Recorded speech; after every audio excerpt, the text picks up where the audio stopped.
The following is an exclusive presentation of WI Garden Media, the voice of Garden Talk Radio.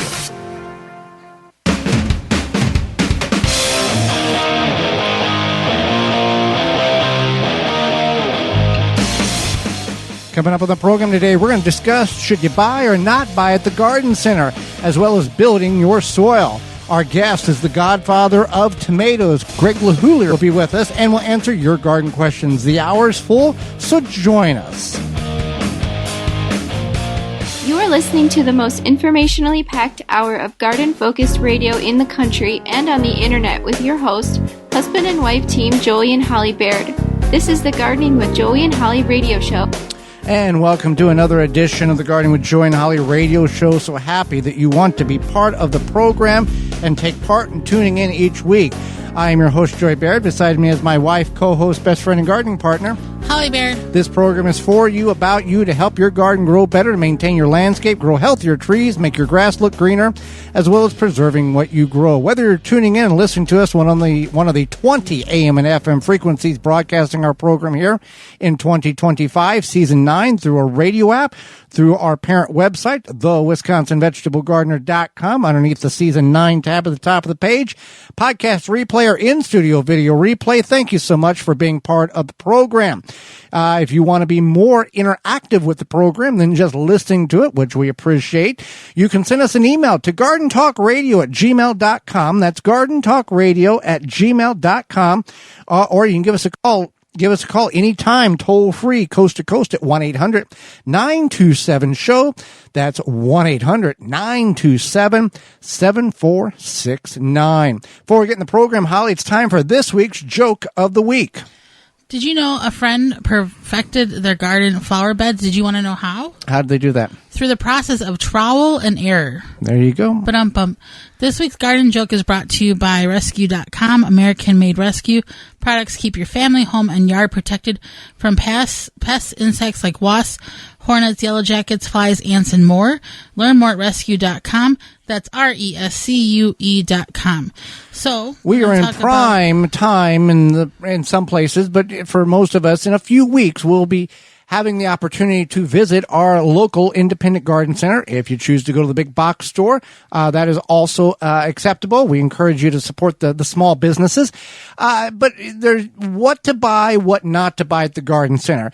And we'll start this off by saying there's a lot of great plants at a garden center in which you can buy. However, the variety and the quantity of the type of variety is limited because they can't have 100 different types of tomatoes or 85 different types of peppers.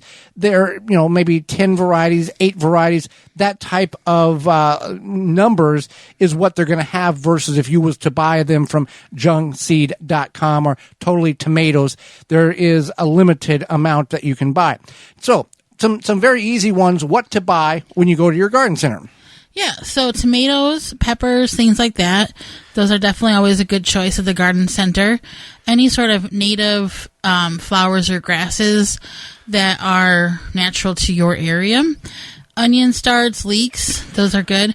Back to tomatoes real quick. You just want to, and any start, peppers too. You don't want to buy ones that have the fruit on them. And it might not be starch. You might see this miniature pepper or tomato plant, and it's going to have the fruit on it. And it's, you're buying this in May. And you are in a growing zone that you shouldn't have tomatoes till August. That's bad. Berry plants. You can buy berry plants of a variety of different sizes. Also, you can get rooted plants such as asparagus crowns, 1 or 2 year asparagus crowns to assist in your sooner to harvest period for those, as they take quite a long time. Now, the easy aspect of this is the things you should buy. Let's go over the things in which you shouldn't buy at the garden center. One being any type of a root crop, meaning radishes or carrots. Those are things in which they do sell, and you will they will die whenever you try to transplant them. They do this. We spoke about it last week. We spoke about it many times over the years. They do this because it's a moneymaker. They're going to sell the plant because it looks convenient that, they've already started the carrot seeds or the radish seeds. Don't buy them. Same thing with cucumbers. Squashes, very sensitive in the transplant aspect. And if you direct sow both of those in about a 4-week period, the plants are the same because of the shock that the transplant is occurring if it does make it past that shock versus the direct sow. And as I had mentioned before, plants that have fruit on them, tall and lanky plants. So if you're like, this plant looks really great because it's really tall, but it's like thin and kind of spindly looking, you don't want that. That is called, they're stretching for sunlight. That's called legginess. That's not good. Don't buy these plants. Only buy these plants if they're giving them away free at the end of the day, because you're not not going to baby these in order to turn them into a state fair record producing plant, pepper or tomato or whatever. It just is not. They're already stressed. They've already got a 2 strikes against them type of outlook. And then plants that have any webbing or bugs under the leaves. I mean, if it's like a bug like a bee or like a regular pollinator that just. But if you've got white flies or you've got aphids, and here's the thing, it's okay. You are purchasing these plants, whether you're paying $1 or $15. It's just like when you go to your favorite apparel store. You go and you're not going to buy a jersey for $89 without probably trying it on to make sure it's the right size of your favorite athletic player. So you're going to look at these plants, examine them under the leaves, pull them out of the container gently. You can do that. See what the roots look like. You're going to probably have root-bound plants. That's going to be a given. Yeah. But what does the color of the roots look like? Are they vibrant white? Are they muggy? Like gray and rotten. Rotten? Yeah. Is there a smell to those roots? If it smells like rot, you can smell rot. It's not. It smells, like examine it. Trash, basically. Yeah. You're paying for this. You can do this. This is perfectly fine to examine these plants. Sometimes these plants are quite costly and are an investment. So you want to make sure that you have the best plant. And now, if you're at a true, authentic, genuine, they appreciate you as a customer, independent garden center, and you find a plant that is got bugs on it, or have webbing on it, or just what we talked about, rotten roots, you can take it to the staff and go, hey, I was going to buy this, but it's not a healthy plant. You might want to... Yeah, they'll tear it out. They'll, get rid of it. And they may even look at the other ones in there because there might be something going on with the rest of that particular variety. So I beg to differ. You put just because it looks nice not to buy it, and I have bought plants that look nice. So and we've struggled to figure out where to put them. Listen, that's not the point. The point we figured out a spot. Though. I know, but going into a garden center, you want to have a plan. Here's what I want. Here's what I need.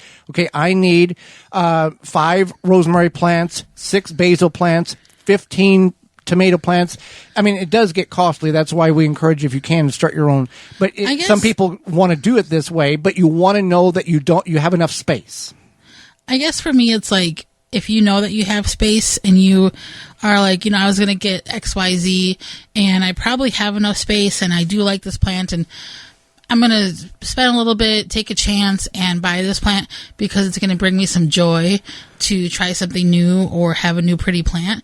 I think it's worth it, but if you don't have room in your budget, room in your garden, and you may be the individual where joy is short-lived because the plant dies.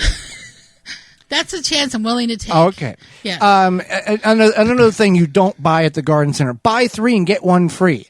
Why is that bad? Because you. What if you need 4 plants? That's different. But if you're just going in, you're buying these. Oh, look at that! I don't know what that is, but I can buy 3 and get 1 free. I'll figure out somewhere to put it. That doesn't do you any good. It's like people buying stuff on sale that they don't need and don't have a purpose for, but they buy it because, hey, I saved $3. Now I got to give it to somebody because I have no use for it. Or I already have 4 at home and I didn't remember that. Right. So buy 3, get 1 free. Maybe somebody gave you a gift card or you have somebody, like the I don't know, your aunt. You feel obligated. Yeah, you feel obligated. Your aunt gave you a gift card. Oh, you mentioned starting a garden. I'm going to give you this gift card or some coupon or something. Coupons are only best not used because then you save all the money. Okay, I like a coupon. If I'm coupon, going to utilize right. it, yeah. But I'm not going to just go to use a coupon. Like this past weekend, I was at the pet store and I had a coupon for 10% off, and I got there and we're having a neighbor sale or something, and everything was 20% off, which was even better. But there was things in which you needed. Yeah. You weren't just going to buy stuff because it was 20% off. There are people that do that, and that's how, one, they get in financial situations that they're not happy with. I did buy an extra cat dish. And two, you're buying things and you become. We end up seeing you on, what is it, the History Channel or whatever, the Hoarders Buried Alive. We end up, that type of thing. Right. And I technically needed the cat dish. Yeah. Well, yes. Yes. So anyway, but don't the gift card. Most gift cards are there's no time limit on them. No, so you could definitely even just go back for like a houseplant at some point, or a couple of seeds packages. Yeah. You don't have to go buy a bunch of stuff that you really don't need because you feel like you owe it to Aunt Janice because she put $50 on this gift card. Right. So we're kind of be conscientious and think about And we're not knocking you because we've all done this, but we want you to be aware of things that you may not think about. Right. Things not to buy. Oh, not that plant, but these other things as well. I absolutely agree. You have to make a smart choice and make sure that you are spending your money wisely. And also, I don't think there's a shortage of seed starts, but don't take more than you need for anything. You can always go back and hopefully get some if you do need more. Right. So speaking of that, needing more, we're brought to you today by our sponsor, Walton's Inc. We care about where your food comes from, canning, preserving your fruits and vegetables. But what about the meat? At Walton's Inc., you can get all the equipment, seasoning, and supplies to make sausage, jerky, and any other meat product your way to your high standards. Do you want to make snack sticks that people will actually like? Walton's created meatgistics.com, an informational site to help you make the best finished product. You can go from animal to edible. They have their full line of meat grinders, mixers, sausage stuffers to help you go from animal to edible. Walton's everything but the meat.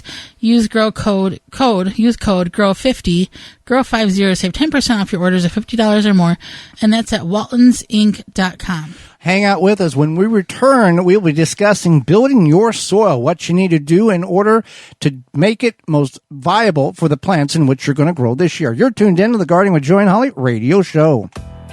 Have a garden question? Give Joey and Holly a call now or anytime 24/7. Just dial 1-800-927-SHOW. If you can't get through, leave a message and they will call you back. Call now, 1-800-927-SHOW. Edmonds Roses is a family-owned and operated rose company with the largest selection of roses online. Use coupon code 15TG25 to receive 15% off your order at edmondroses.com. That coupon code is 15TG25 to save 15% off your order at edmondsroses.com. Jung Seed Company is a family-owned and operated gardening company since 1907 with the largest selection of seeds and plants online. Use coupon code 15TG25 to receive 15% off your order at jungseed.com. That coupon code is 15TG25 to save 15% off your order at jungseed.com. Make watering easy. DripWorks provides quality drip irrigation supplies and equipment to gardeners just like you for all your growing needs across the U.S. and Canada. Purchase online at dripworks.com. Want bigger blooms and better yields without the hassle? Carricade makes gardening easy with eco-friendly, effective solutions. Rated 4.8 stars, trusted by growers like you. Shop carricade.com/radio or Amazon today. Use code radio10 to get 10% off at carricade.com/radio. Wondering if your soil is ready for a successful spring planting season? At Grow Smarts, we make it easy to find out. With our at-home soil test kits, you can pinpoint exactly what your garden or lawn needs to thrive. Simply order online and we'll ship a test kit right to your door with everything you need, including a prepaid shipping label to send the item back. In just 2 business days, you'll receive clear, concise lab results highlighting your soil's pH levels and nutrient needs. Plus, our customized recommendations will guide you on the perfect fertilizers and amendments to use. issues. No more guesswork, just healthier plants, vibrant flowers, and bountiful harvests. Right now you can save 10% on your order with the code RADIO at growsmart.com. That's GROSMART.com with code RADIO. It's time to kick off your spring garden with confidence. Make the most of your soil and watch your garden flourish, because when you grow smarter, your garden flourishes. Pomona's Universal Pectin is a high-quality pectin that gels reliably with low amounts of any sweetener. If you're trying to reduce the amount of sugar in your diet, you'll love Pomona's Universal Pectin. Now you can make healthy homemade jams and jellies sweetened to your taste. You can use sugar or honey to sweeten. Pomona's Universal Pectin keeps indefinitely when stored in an airtight container. Easy to use, versatile, and comes with directions and recipes in every box. Find out more and where to buy at PomonaPectin.com. Also available at natural food stores and online. Wind River Chimes will always be the inspiring harmony. With a large selection and customization options, you will find the sound that soothes you. Visit windriverchimes.com to shop and find out more. Vermont Bean Company is a family-owned and operated gardening company with the largest selection of seeds online. Use coupon code 15TG25 to receive 15% off your order at vermontbean.com. That coupon code is 15TG25 to receive 15% off your order at vermontbean.com. Brome is home to the Squirrel Buster brand of truly squirrel-proof bird feeder. We have been designing and manufacturing wild bird feeders since 1998. When a squirrel lands on the Squirrel Buster, its weight automatically closes the seed ports, denying access to the seed, but not harming the squirrels. We design products that are simple enough for anyone to use. They're built to last a long time and are backed by our lifetime care to extend the life of our products. We offer expert customer service to help owners with any needed maintenance or repairs. Visit brome.com for more information.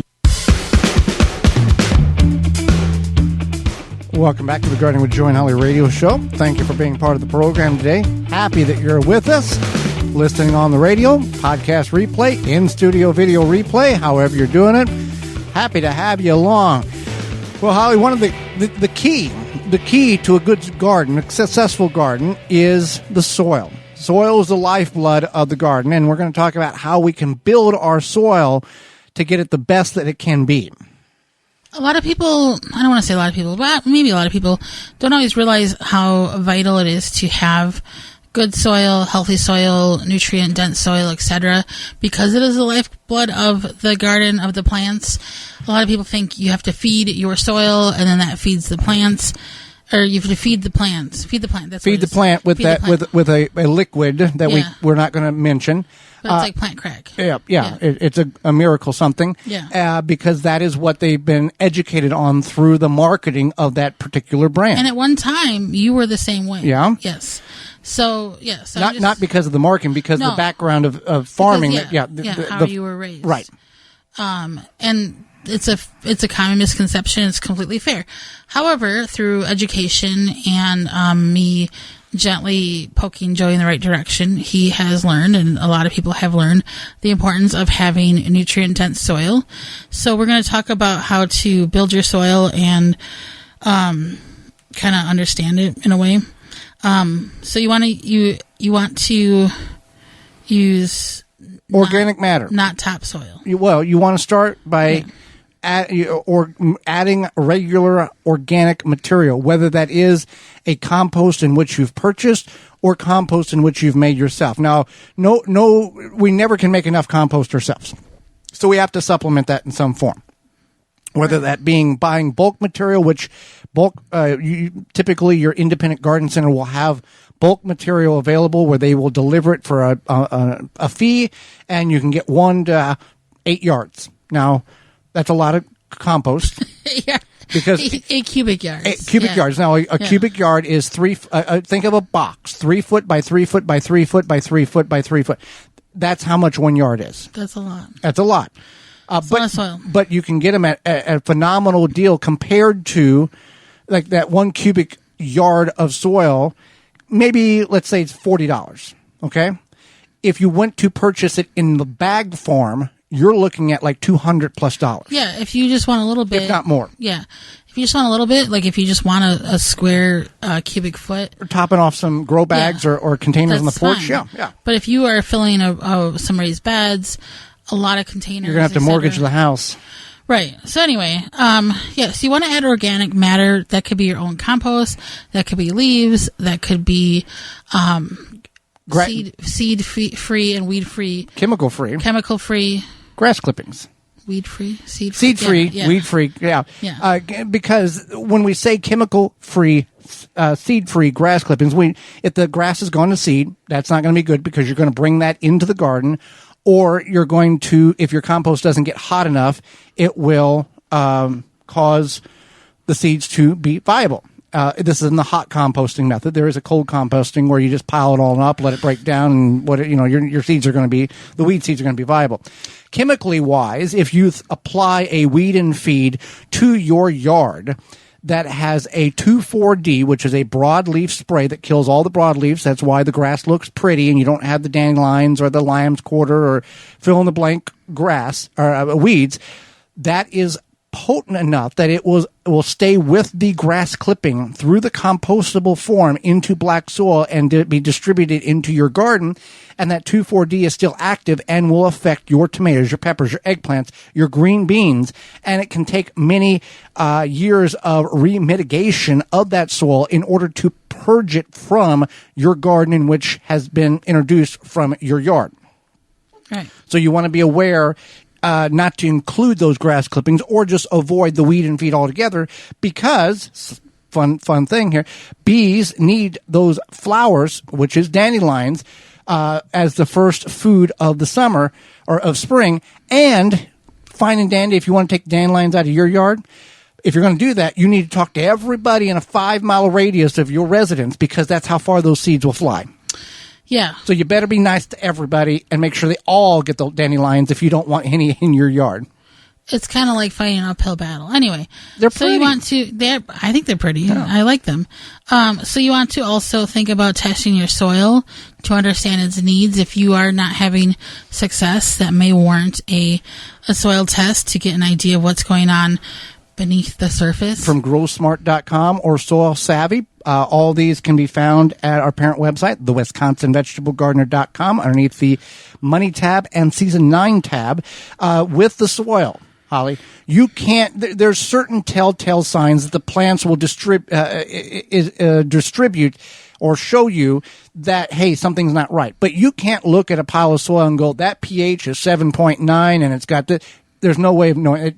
You can't know that by looking. And there's these like DIY situations where people are like, add vinegar, take some soil and put some vinegar, and then if it bubbles, it means it's acidic. And there's no science behind that. You just want to utilize a soil test. There are some wonderful DIY things that you can do in your backyard with the garden. Soil testing is not one of them. No. So anyway, we want to minimize soil compaction. And a lot of the most basic way to do this would be to make walking rows and planting rows. That's one way. Another thing would be raised beds, raised berms. There's hugelkultur, where you grow out of a rotten rock. That would help. Not a rotten rock. Log. That's covered by soil. But it's basically, it rots down. It rots down, and it's kind of a little mound or hill, and you grow on that hill. I just always have rocks on my brain.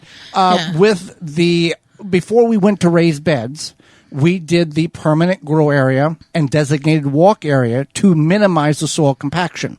We moved to raised beds because of the weed issue of dealing with weeds all the time. We went from 1,800 square feet to 650 square feet and still produced the same amount because we brought in good soil, and it's elevated and it's on irrigation, and it's a lot less maintenance, though there's still weeds. Just because you go to raised beds, that is not we're done with weeds for the rest of our lives.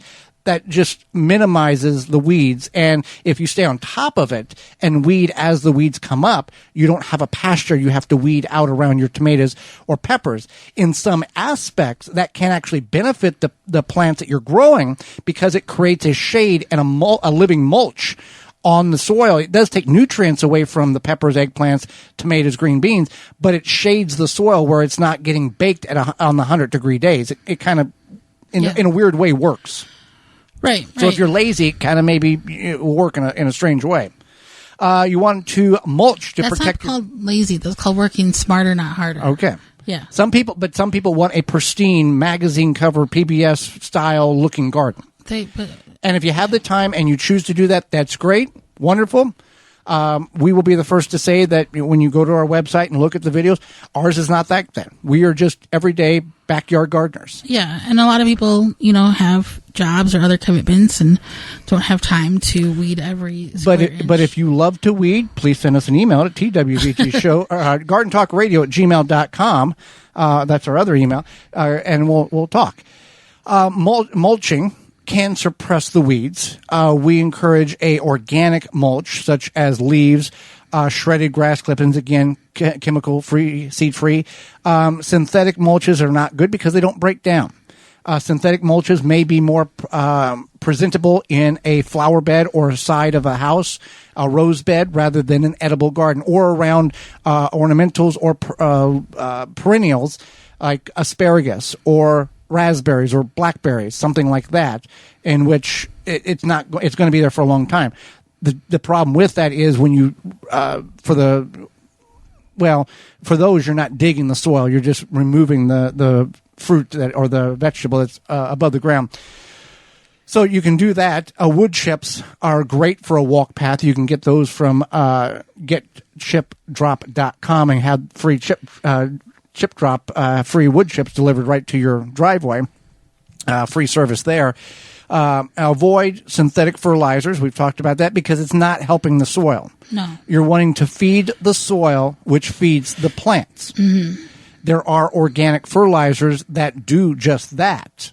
But just because it's organic doesn't mean that it's necessarily safe. Correct. So you want to follow the directions with any sort of fertilizer, additive, whatever you're adding to your garden, whether it's organic or not, because just because more is good, it does not mean it is just better. Because you think. Just because you think more is good. Oh, half a cup is great, so I'll do a whole cup because that's going to be the best. No, first of all, a lot of times, most of these. Would you do that if you're baking a cake? No. You wouldn't put 2 cups of flour in if it required 1. That would be probably a very dense cake. Yeah, but it's the same concept. Yeah.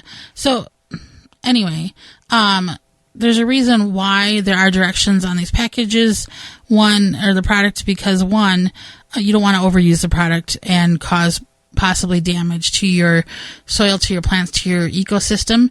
Second of all, a lot of these organic fertilizers are very water soluble, so you're just flushing your money, whatever product down the drain or down the sewer. Which is going into the lakes and the rivers, causing algae bloom, right? Causing other issues. Right. So you want to make sure you are using them responsibly per the package directions. And if you're not sure, you can go to the Not a Dollar store, buy yourself some cheap measuring cups, and they can be for your garden supplies. With the grass clippings, if you have seed-free and chemical-free grass clippings, you don't necessarily want to apply that directly after you've bagged them or it's been cut. You want to let them dry because you can develop mold and fungus in around your vegetation, which can potentially distribute into the plant or on the leaves, which can cause some problems. So you just want to let it dry. If you bagged it, just take it and have a certain area where you can just dump it and then a one layer, or in a hot day it doesn't take long for it to dry, but you don't want to put it right around your plants right away is right. what I'm getting at. Well, yeah.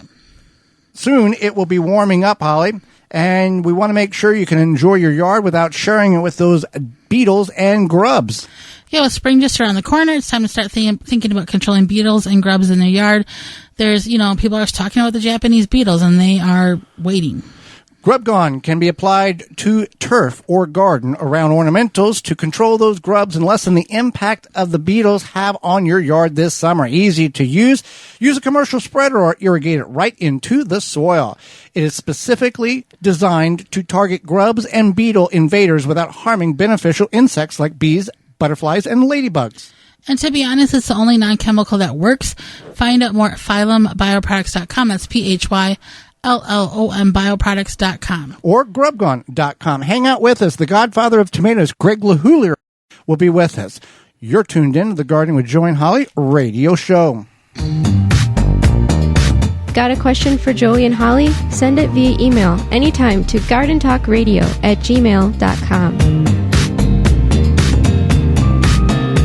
Get higher yields with durable green bed raised garden bed kits designed to be drainable, breathable, pest resistant, and long-lasting. DurableGreenBed.com. Abundance guaranteed. David J. Frank, Southeastern Wisconsin's leading landscape company, is a landscaper you need. Their award-winning services include everything from lawn care, landscape maintenance, design, construction, renovation, irrigation, sustainability, and more. Big or small, let the experts at David J. Frank handle the hard work for you. Find out more at davidjfrank.com. Roots and Rhizomes is a family-owned and operated gardening company specializing in daylilies, irises, and perennials. Use code 15TG25 to receive 15% off your order at rootsrhizomes.com. That's code 15TG25. Garden like a pro in 3 easy steps and receive customized fertilizer recommendations for your garden or lawn. Soil Savvy helps you determine what nutrients your plants need to thrive. Never again over-apply nutrients they don't need. A patented process that makes you a smart gardener. To get your soil test kit, go to mysoilsavvy.com. If you could double the life of your raised bed boxes by sealing the wood with a clear, non-toxic wood preservative, would you? Well, now you can with a clear, penetrating product called Internal Wood Stabilizer. It's 100% non-toxic and easy to apply. Seal your untreated wood surfaces, even chicken coops, by spraying on Internal Wood Stabilizer. It's invisible, seals the wood from the inside out, and never wears off. Recommended by organic gardening experts. Internal Wood Stabilizer. Check it out at timberprocoatingsusa.com. Tree Ivy Root Development System, the quickest way to get new trees on their feet. treeivy.com. 4-Jar Canning Supply, your one-stop shop for all your canning needs, where old ways meet new in every jar. They are a family with decades of home canning experience, offering top-quality products and outstanding service. Never run out of canning lids again. Whether you're a seasoned canner or just starting out, their extensive range of canning products will elevate your canning game. 4jars.com. Inspired by the homemade preserves of our childhoods, they want to share that same joy with you. They deeply care about your family's health and understand the importance of homemade, nutritious meals. That's why they offer high-quality products to help you preserve your food. Quality canning lids, pressure canners, vacuum seal machines, and all the tools you need to get the job done. 4Jars has you covered. Our canning lids provide the perfect airtight seal for any regular, wide, or gym-sized jar. With the thickest lids on the market, they provide long-lasting freshness, up to 18 months, and are rust-resistant, ensuring your preserves stay secure. Use code 4JARS25 to save 10% off your order at 4jars.com. That's FORJARS25 to save 10% off your order at 4jars, FORJARS.com. R.H. Shumway is a family-owned and operated gardening company with a large selection of seeds and plants online. You can use code 15TG25 to receive 15% off your order at rhshumway.com. That's code 15TG25. Mantis garden tiller cultivators are the perfect solution for any garden. With their gas-powered 2-cycle or 4-cycle engine, these powerful machines can till 9 or 16 inches of land without you breaking a sweat. And it doesn't stop there. Mantis's optional attachments allow you to aerate, plow, and more with the snap of a finger. Engineered with durability in mind, Mantis tiller cultivators will be your guaranteed garden companion for a long time. You can find more out and details at mantis.com. Have insects such as aphids or fungal gnats invaded your plants? Fight back with Summit year-round spray oil and Summit mosquito bits. Organic Summit year-round spray oil kills insect pests on indoor and outdoor plants. All natural mosquito bits kill fungal gnats larvae in container plants. Both products are harmless to people, plants, and wildlife. Summit year-round spray oil and Summit mosquito bit are available at garden centers, hardware stores, and at summitresponsibleSolutions.com. Welcome back to the Gardening with Joy and Holly radio show. Miss any of those coupon codes you've heard throughout the show? Our parent website, the WisconsinVegetableGardener.com. Underneath the season, or underneath the money tab at the top of the page, you can find all of them there. Holly, let's go to the hotline and bring in our guest for this week.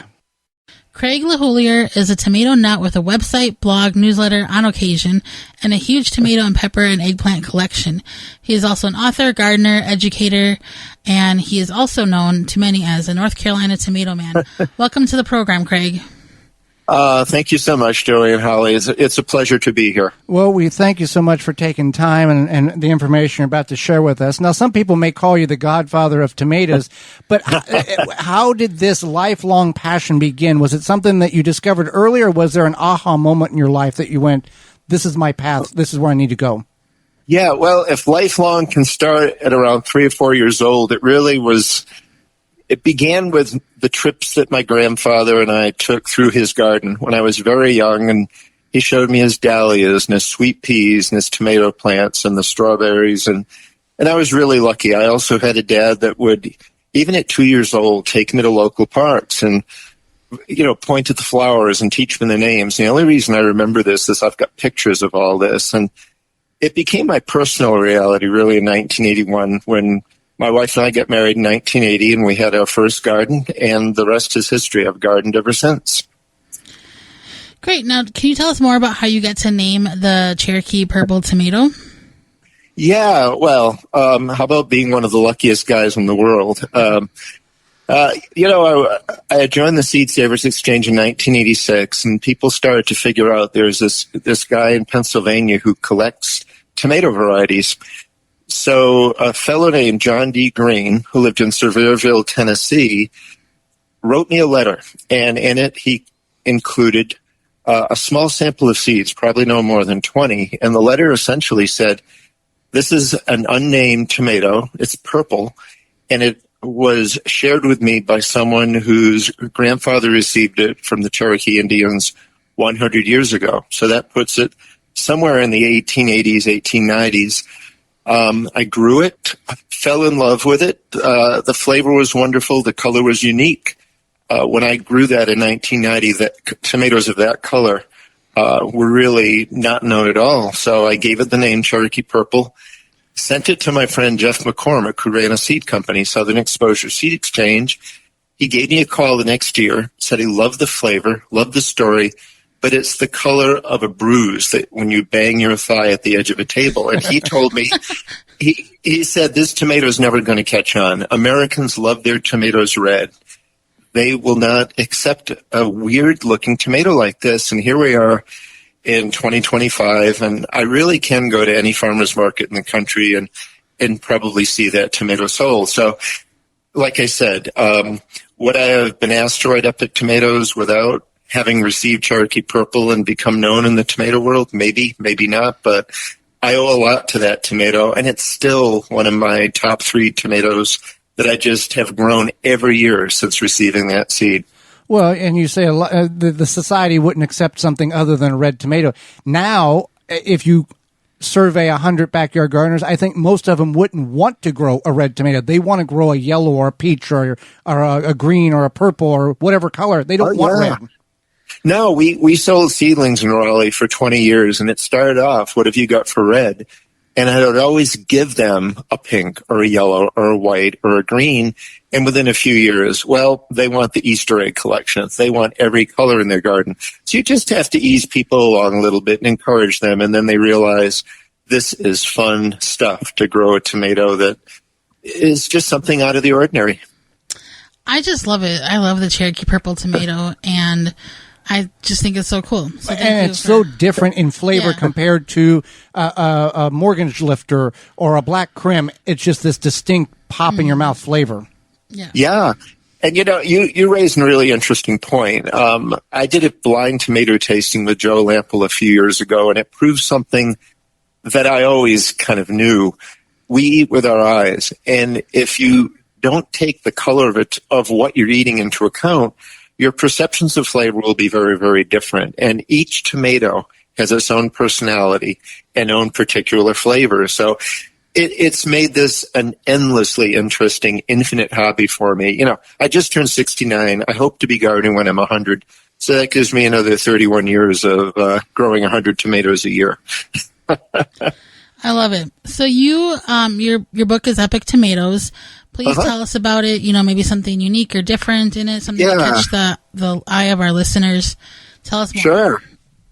Well, the book really was born from me getting known in the community, and then finally a friend, Nikki Jabor, up in Canada, who had a gardening radio show, suggested that I write a tomato book. Story Publishing was looking for someone to write a tomato book.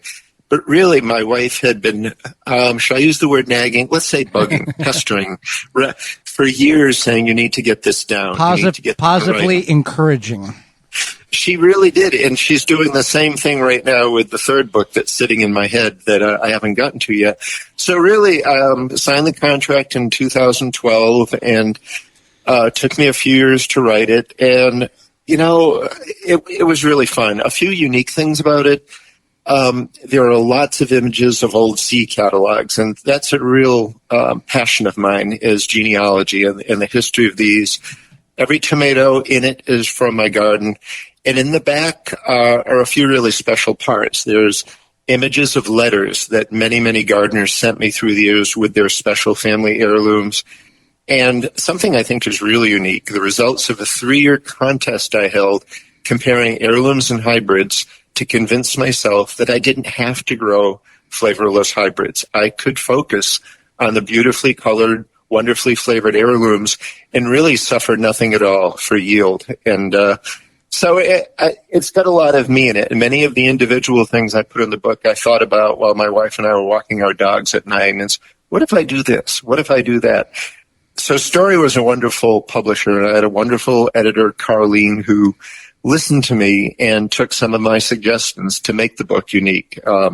So even, after all this time, I'm still really proud of what's in it and really proud of how Story made it beautiful. They did me very, very well with the way that they arranged it, and it's a gorgeous book. Well, and the way you describe it, you're an individual where your mind doesn't shut off. You just need a notepad. Your thoughts never stop coming, and they're always good thoughts. If I just do all these things, this vision will appear. I will be able to make this come true. Well, and I also can touch type 120 words a minute. So the book was mostly in my head. So right. I just needed discipline to sit in front of a laptop, which is hard for me because I want to be kayaking and hiking and gardening and walking the dog. So a little, I retired from Big Pharma, 12 years ago. Now I have to manage my own life and keep myself motivated and keep my little to-do list going. But I like to tick things off every day. Now, the story with the Cherokee Purple tomato, do you think in the current status that we are in the United States or in the world that there are stories like that still to be told, that this is a tomato that's unnamed, variety that's been around, that it's been on a little farm for 50, 80 years? You think that still exists today? It still does exist. And even as recently as a few years ago, a fellow named Walt from Connecticut that I met at a garden talk sent me a tomato, the seeds of which had been in his freezer, that his grandmother brought over from Italy, and it had no name. And he was concerned that he was the only one that was growing it. So what I do when people tell me these stories is I contact some of my seed company friends and I say, would you like to carry a tomato that you'll be the only one selling it? Then I have to convince the person with the tomato that the best way to keep it going is to make it as widely available as possible. It's best not to think about trying to make money off a family heirloom, but instead giving it to the world, giving it to gardeners, and let everyone enjoy this wonderful packet of genes that's been passed down through the years for so long.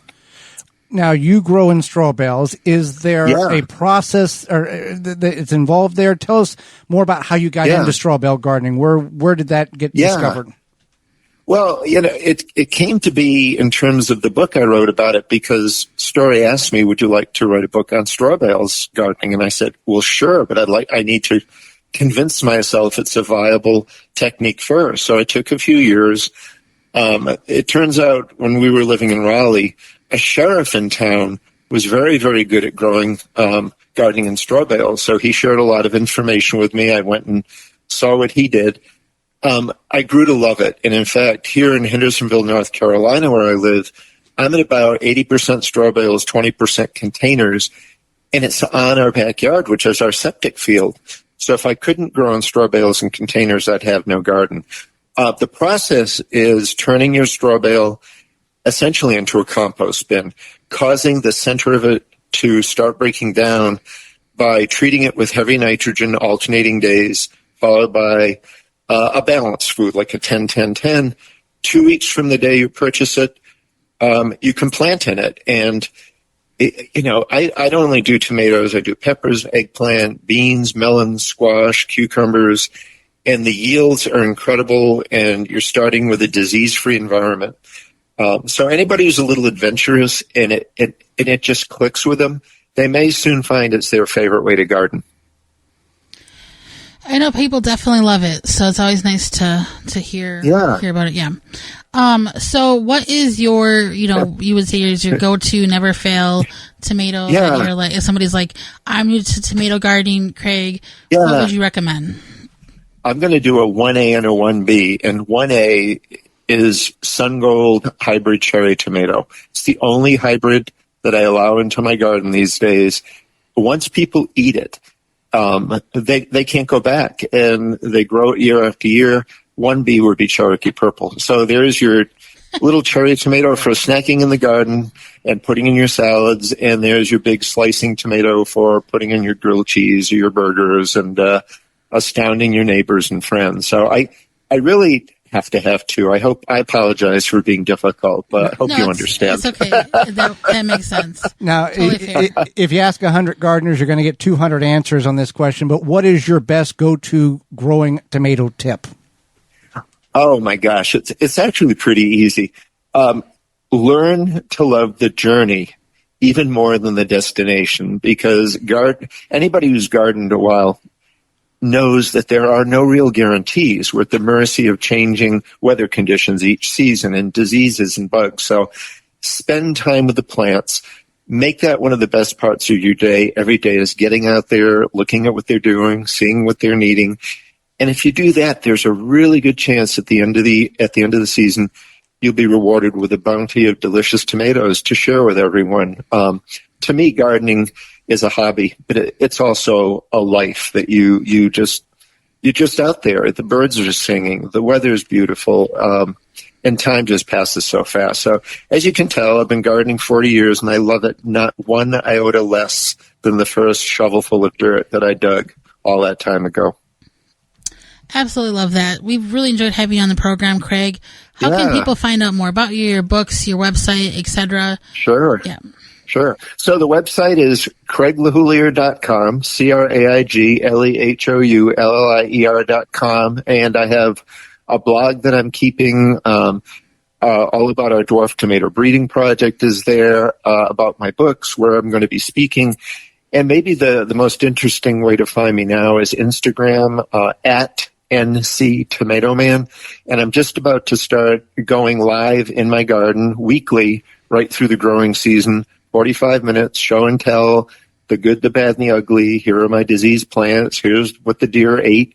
Here are my beautiful tomatoes. Then I take questions for 20 minutes. So I really, my dogs are running around. I'm a little bit sweaty. It could be thundering behind me. But that connection with other gardeners and making myself available to them to ask questions, really when COVID hit, it was one of the main ways of communicating. And that's when I started doing it. And then nctomatoman@gmail.com is how to reach me on email. I answer every email I get, and I feel like the world's tomato consultant right now. But it is so much fun, and you get to meet so many wonderful people like you guys. Absolutely. Well, Craig, we thank you so much for the time and the information that you've shared with Holly, myself, and all of the listeners. We thank you so much for that. Wonderful meeting you both. And again, thanks for the opportunity. Happy gardening, everyone. Absolutely. And when we return, it's your garden questions and our garden answers. You're tuned into the Gardening with Joey and Holly radio show. Got a question for Joey and Holly? Send it via email anytime to gardentalkradio@gmail.com.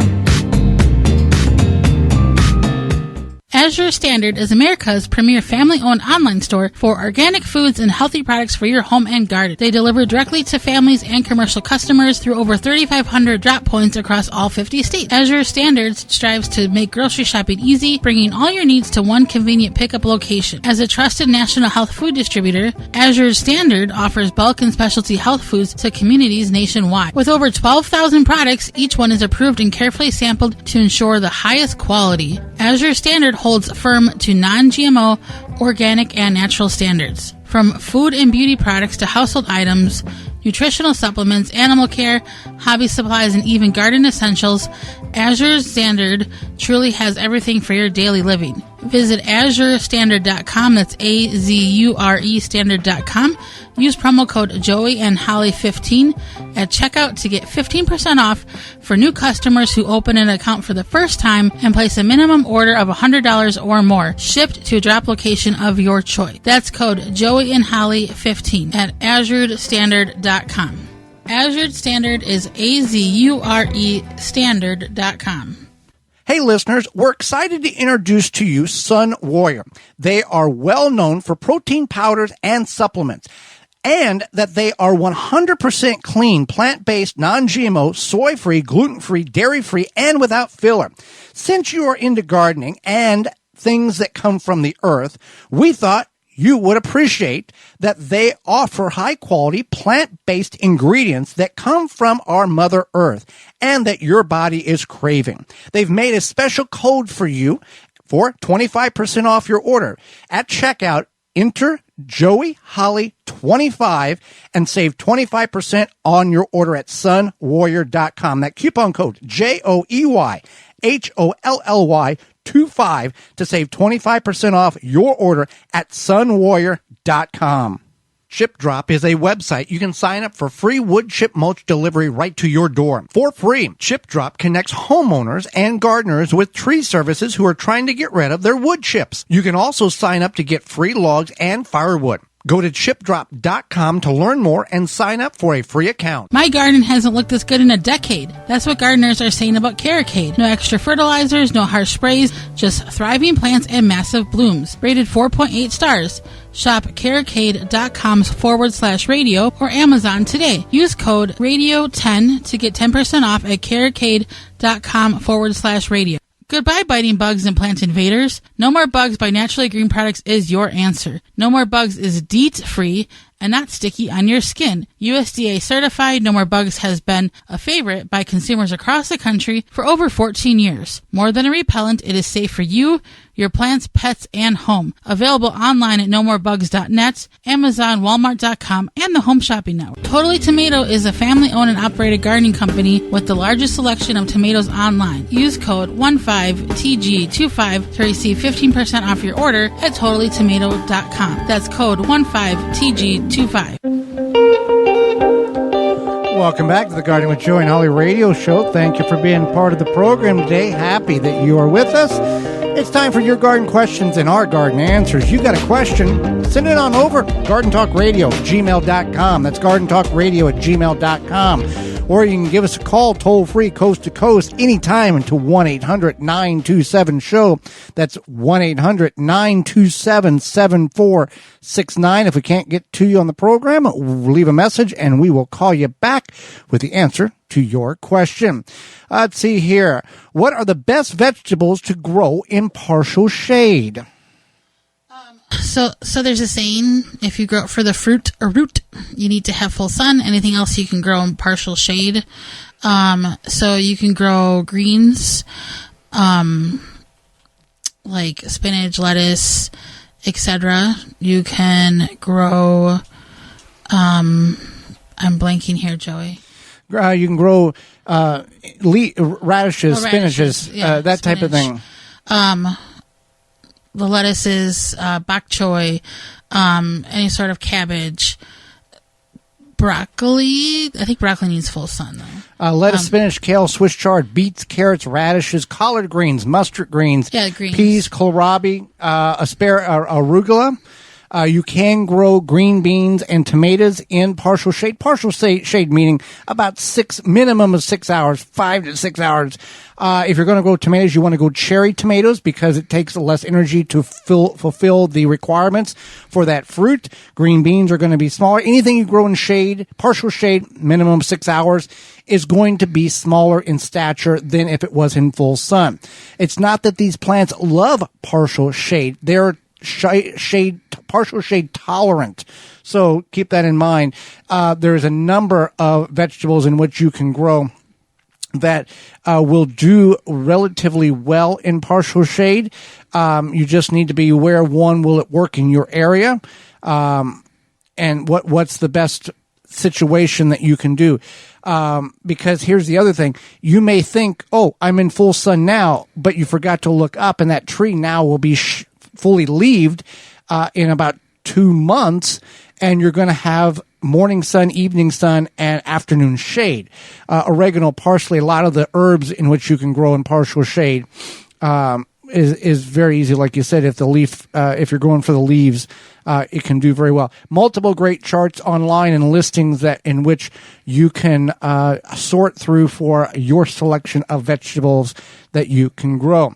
Gardening for the first time in raised beds. Which material for a frame is better? Pros, cons. In my mind, I'm thinking metal frames may retain more heat and dry out quicker. So for us, we use untreated lumber. We use treated lumber. Treated lumber, sorry. 2x10s. 2x10s. That would be probably, if you're going to build a raised bed, would be ideal. Yeah, you can go the route of durablegreenbeds.com. They have the way they manufacture their beds, they last 25 years plus. They're durable. They've got manufactured in the United States, and they're eco-friendly. That's durablegreenbeds.com is a way to go. You can go. You don't have to do a raised bed. You can just do straw bales. Yeah, you could do straw bales. That's definitely another option. Or logs. You could do pop-up raised bed. Pop-up raised bed. Those are options. There's plenty of those as well. Sometimes you can even find them at a local garden center, big box store, etc. You don't even have to have a framework around your bed. You can actually just mound the soil up. Some people don't like that. I understand that, but that is a very low cost. Yeah. Here's a 4x8 area. I'm just going to kind of mound the soil up. Here's my opinion. If I didn't have a husband who was very handy, and I want to grow in a raised bed, I would get a pop-up raised bed. Okay. Or like a large grow bag, something like that, and I would have several of them. I feel like they're easy to maintain. I would, and not that a raised bed isn't, but that's my ideal setup, would be like a pop-up situation or some large containers, large grow bags, etc. I do like our raised beds, but they take some time to construct. If I wanted raised beds made out of wood, I probably would try to find somebody to build some for me. Sometimes you can find on like Facebook Marketplace, people will have these pre-made raised beds. With ours, the lumber was 16 foot long. We had to have it delivered. Yeah. And that was a fee in itself. Right. So there are some, I like our raised beds. It's an investment. There's an investment. There's some cons. There's some pros, obviously. But so just think about like my best advice is think about, what you want to grow, what is accessible to you, etc. Best way to remove grass to put in a garden. My son wants to start a garden in his backyard, and we're thinking of in-ground rather than raised bed. Thank you. Okay, so that's how we started. We started with in-ground, and all I did was turn the soil over, and didn't worry about the grass. Just took a dirt shovel, and went down all the way, flipped it over, just like you were plowing the ground.